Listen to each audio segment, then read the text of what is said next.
नमस्ते दोस्तों, स्वागत है आपका मेरे चैनल में। आज हम हैं गुजरात के एक ऐतिहासिक और अद्भुत जगह पर, जो न केवल अपनी खूबसूरती के लिए मशहूर है, बल्कि भारत के टाइड रुपये नोट पर भी इसकी तस्वीर छपी हुई है। जी हाँ, हम बात कर रहे हैं रानी की वाव की, जो गुजरात के पाटन शहर में स्थित है। ये सिर्फ एक बावड़ी नहीं है, बल्कि ये एक कला का अद्भुत नमूना है, जो हमें हमारे इतिहास और संस्कृति की झलक दिखाता है। तो चलिए आज के इस व्लॉग में हम इस अनोखे स्थान को करीब से जानते और समझते हैं। आज हम हैं रानी की वाव के मुख्य गेट पर। ये गेट हमें 12वीं शताब्दी की इस अद्भुत विरासत में ले जाएगा। तो चलिए अंदर चलते हैं। सबसे पहले हमें टिकट काउंटर से एंट्री टिकट लेना होगा। भारतीय नागरिकों के लिए टिकट की कीमत है 5 रुपये और विदेशी पर्यटकों के लिए 5 रुपये। 12 साल से कम उम्र के बच्चों के लिए एंट्री फ्री है। टिकट लेने के बाद हम यहाँ लगे नोटिस बोर्ड को देखते हैं। इस पर रानी की वाव के इतिहास और इसकी वास्तुकला के बारे में कुछ महत्वपूर्ण जानकारी दी गई है। ये बावड़ी 11वीं शताब्दी में रानी उदयमती ने अपने पति राजा भीमदेव प्रथम की याद में बनवाई थी। अब हम रानी की वाव की ओर चलते हैं। ये रास्ता एक खूबसूरत बगीचे से होकर जाता है। यहाँ कुछ और पर्यटक भी हैं, जो इस ऐतिहासिक धरोहर को देखने आए हैं। बगीचे की हरियाली और फूलों की खुशबू इस यात्रा को और भी सुखद बना देती है। जैसे ही हम आगे बढ़ते हैं, रानी की वाव की भव्य संरचना हमारे सामने आती है।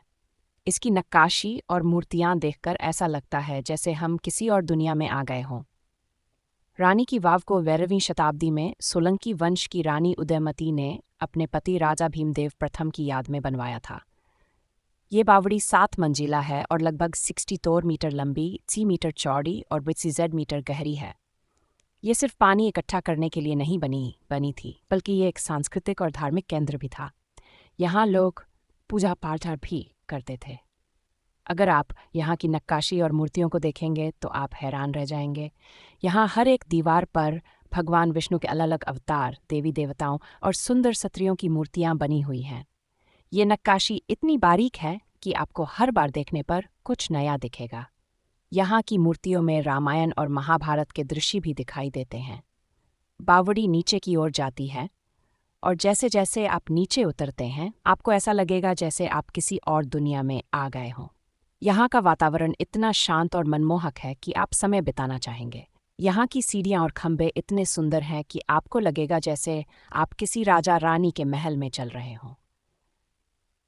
एक और दिलचस्प बात यह है कि ये बावड़ी सिर्फ पानी इकट्ठा करने के लिए नहीं बनी थी, बल्कि ये एक सांस्कृतिक और धार्मिक केंद्र भी था। यहाँ लोग पूजा पाठ भी करते थे। ये बावड़ी भूकंप और बाढ़ जैसी प्राकृतिक आपदाओं के कारण कई सदियों तक दबी रही, लेकिन 1980 के दशक में भारतीय पुरातत्व सर्वेक्षण ने इसे खोदकर फिर से बाहर निकाला। और हाँ, अगर आपके पास नोट है तो आप इसे निकाल कर देखिए। इसके पीछे की तरफ रानी की वाव की तस्वीर छपी हुई है। ये इस जगह की महत्ता को दर्शाता है। ये न केवल भारत की ऐतिहासिक धरोहर है, बल्कि ये यूनेस्को की विश्व धरोहर स्थल यूनेस्को भी है। तो दोस्तों, ये थी रानी की वाव की एक छोटी सी झलक। अगर आपको ये जगह पसंद आई हो तो इस वीडियो को लाइक और शेयर ज़रूर करें। और अगर आपने अभी तक मेरे चैनल को सब्सक्राइब नहीं किया है तो जल्दी से सब्सक्राइब कर लीजिए। मिलते हैं अगले वीडियो में, तब तक के लिए नमस्ते।